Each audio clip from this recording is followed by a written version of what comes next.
હા હલો સાહેબ. ખેડૂત મિત્ર, બોલો. ફોન કરું ત્યારે ફોન ઉપાડી લેતા શીખો. મારે એવો ટાઈમ નથી હોતો કે એક એક જણાને વારંવાર ફોન કરું કે વારંવાર રિસીવ કરું. બોલો, તમારે શું પ્રશ્ન છે?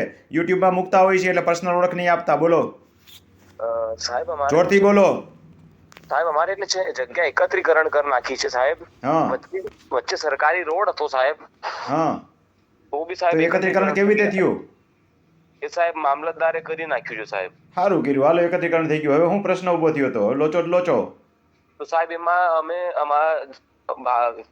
સાહેબ એમાં અમારી સંમતિ વગર થઈ ગયું છે. અમારા નકલમાં નામ હતા સાહેબ, તો બી અમારી સંમતિ વગર એકત્રીકરણ થઈ ગયું. અને સાહેબ અમને ખબર જ નથી. તમારી જમીનનું એકત્રીકરણ કરાવ્યું કોને? સાહેબ અમારા કુટુંબના જ હતા, એમને કરાયું. થાય નહીં. તમારા ભેગા નામ હોય અને તમે સહીઓ ન કરી હોય તો એકત્રીકરણ થાય નહીં સહમતિ વગર. તમે વાંધા અરજી દાખલ કરો એમાં. હા, સાહેબ નોંધ પાકી થઈ ગઈ છે સાહેબ. ભલે ને પાકી થઈ ગઈ. રિવિઝન નાખો પ્રાંતમાં. હા, અને હા, રોડ રસ્તો બધું બતાવો કે વચ્ચે આ રોડ છે. એકત્રીકરણ રદ થાય. અને સાહેબ બીજો પ્રશ્ન એવો હતો કે સાહેબ એક જગ્યામાંથી સાહેબ અને 300 રૂપિયાના સ્ટેમ્પ ઉપર એમને નોટરી કરાવીને સાહેબ અમારા નામો કાઢી નાખ્યા. ખોટી તો સહી તમારું લખી નામ જ નથી રહેતું તો એકત્રીકરણમાં તમારે સહી કરવાની ક્યાં રહે છે? પેલા તો ઈ કેસ લડવો પડશે ને તમારે. સાહેબ પેલા 6 સર્વે નંબર હતા, 6 ને સર્વે નંબર મારી વાત સાંભળો, બધી ખીચડી ભેગી ન રાંધો. હું નથી સમજી શકતો ને સાંભળવાલાય નહીં સમજી શકે. એકત્રીકરણ થયું એમાં તમારું નામ હતું કે નહોતું? હતું હતું. હતું તો ભાઈ એક જ વાત કરો ને ભાઈ, નામ કાઢી નાખ્યા ને ભેગી શું કામ ખીચડી રાંધો છો? એકત્રીકરણ વાળો પ્રશ્ન પૂરો થઈ ગયો. હા, પૂરો થઈ ગયો. હવે બીજો પ્રશ્ન શું છે? 6 સર્વે નંબર હતા તો 6 ને 1 કરી દીધો અને પછી 1 સર્વે નંબર માંથી મારા નામ કાઢ નાખ્યા 300 રૂપિયાના સ્ટેમ્પ પર નોટરી કરીને. એકત્રીકરણ થયા પછી નામ કાઢ્યા. હા. આખો કેસ લઈ જાઓ રિવિઝનમાં પ્રાંતમાં. હા, હા હા. ગૂંચવાડાવાળો કેસ છે, એડવોકેટ રાખીને કેસ લડો.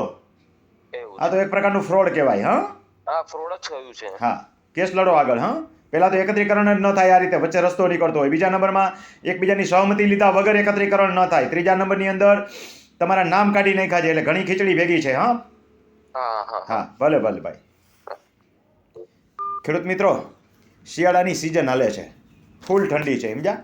એટલે આવી ઠંડીમાં દૂધ લેવા જાય ને એટલે દુકાનદાર જે છે એ પેલું દૂધ લેવા જાય, સમજ્યા? તો એ બરાબર યાદ આવે. આગલા દિવસે લગ્ન થયા હોય ત્યારે ઓલું ગીત વાગ્યું હોય, અજીબો શાન સહેનશા, અજીબો શાન સહેનતા. અને પછી બીજે દિવસે છે ને કડકડતી ઠંડીની અંદર બરમુંડો પહેરીને પાછું દૂધ લેવા જતો હોય. કેવો અનુભવ થતો હશે વિચારો.